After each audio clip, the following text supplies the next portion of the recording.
O que acontece com a pessoa quando ela faz esta consagração?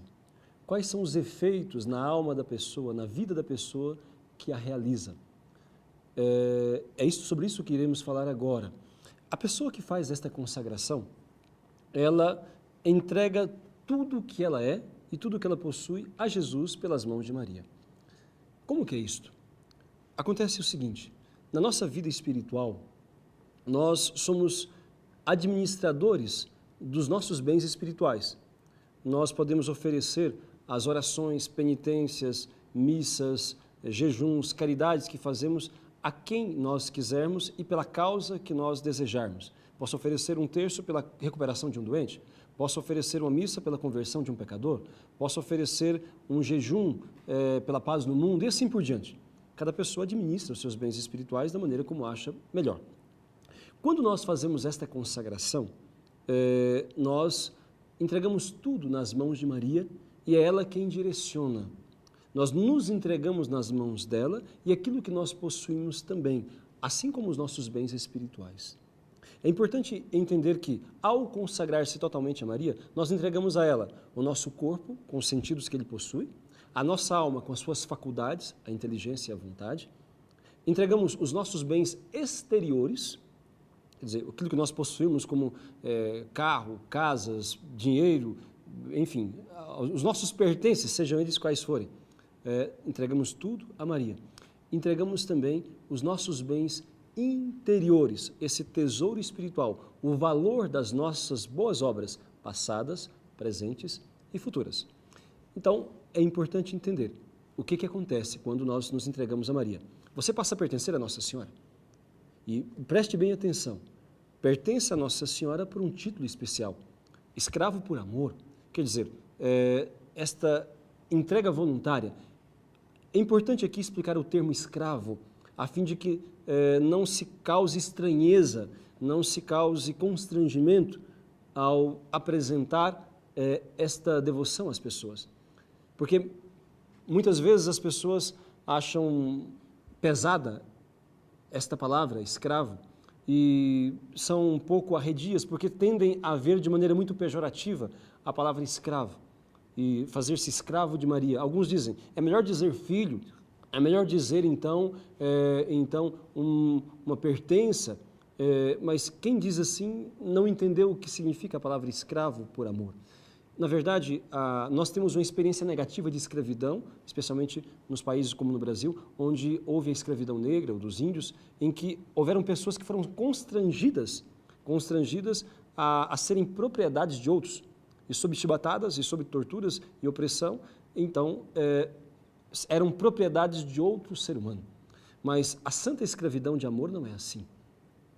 Nós nos fazemos escravos voluntariamente. Escravos aqui é tão somente sinônimo de propriedade. O que é um escravo, na verdade? É um ser humano que pertence a outro. É um ser humano que pertence a alguém. Isto é um escravo. Quando lemos a Sagrada Escritura, nós vamos ver a seguinte coisa, que Maria Santíssima se fez escrava.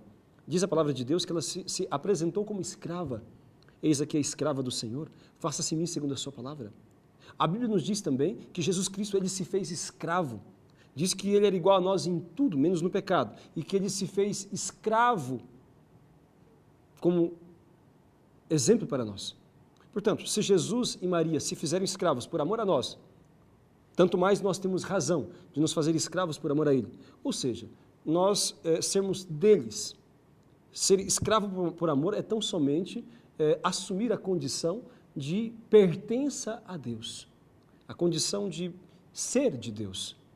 O escravo por amor é aquele que voluntariamente escolheu ser de Deus, de realizar na sua vida a vontade dele. Este é o escravo por amor. Esclarecido isto, sigamos adiante. Quando nós nos fazemos escravos por amor e entregamos o nosso corpo com seus sentidos, significa que o nosso corpo não nos pertence mais. Embora nós administremos, mas não nos pertence mais. Pertence a Jesus e a Maria. Portanto, o nosso corpo não pode ser instrumento de pecado. Como já diz a Sagrada Escritura, que o vosso corpo é para o Senhor e não para a impureza. E o nosso corpo, mais do que isso, deve refletir a modéstia de Nossa Senhora. Aqui tocamos em pontos delicados. Enfim, aquilo que você vê, aquilo que você assiste, não pode ser algo que Jesus e Maria não assistiriam. As pessoas que emporcalham a sua mente, os seus olhos, o seu coração, a sua alma, assistindo programas indecentes, novelas, Big Brothers da vida, programas que atentam contra a moral, que atentam contra a fé, devem então rejeitar isto, não porque se consagraram, mas porque são católicos, porque são cristãos. E assim, a consciência de uma pertença especial a Jesus e a Maria deve nos levar a rejeitar prontamente aquilo que é contrário à vontade de Deus. Portanto, os nossos olhos não devem contemplar aquilo que é contrário à vontade de Deus. Os nossos ouvidos não devem escutar aquilo que ofende o Senhor.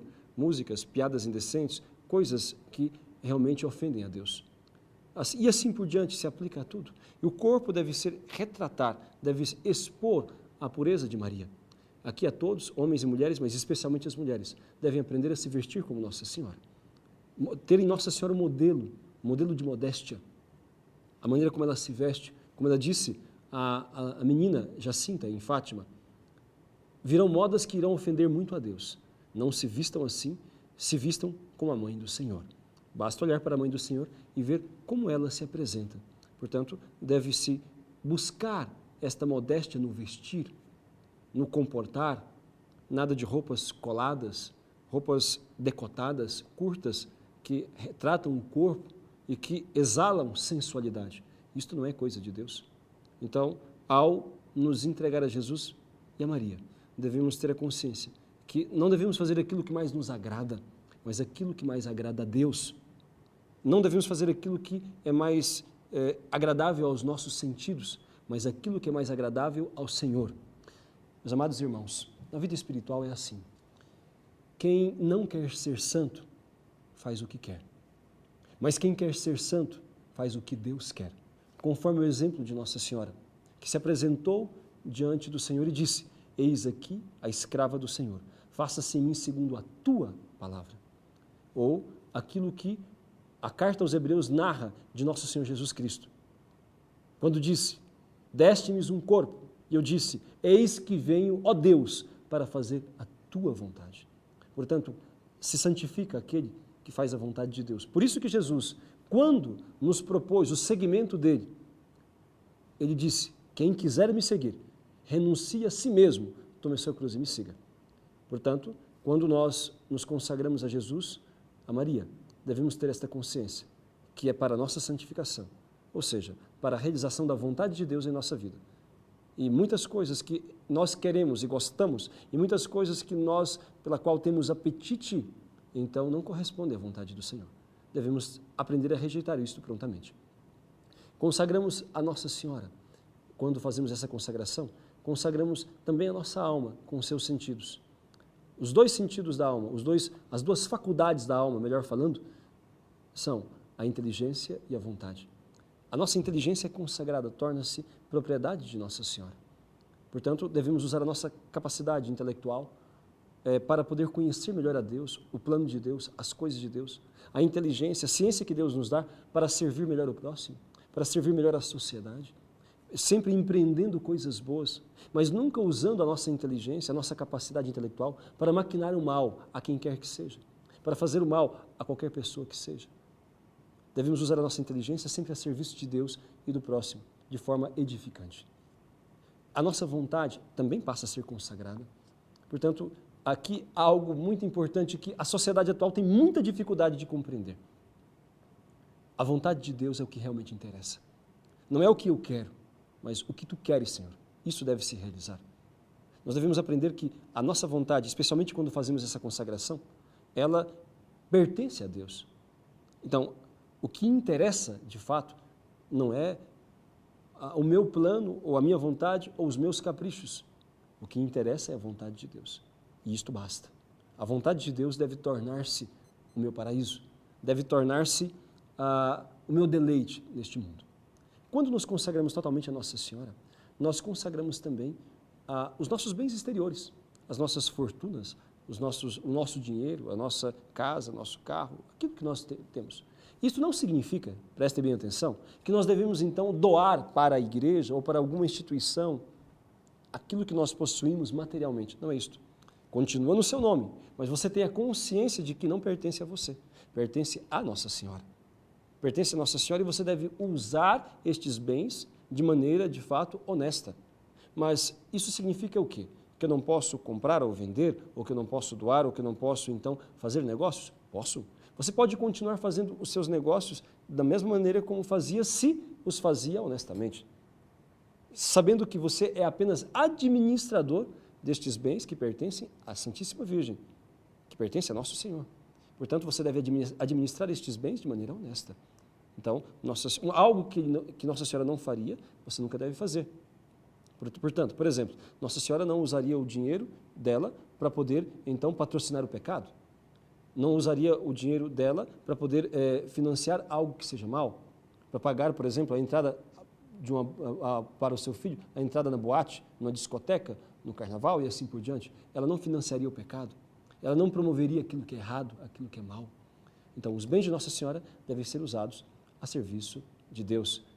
Portanto, passam a pertencer a ela, de forma que nós não tenhamos jamais a ousadia de usar para o mal aquilo que pertence a Deus.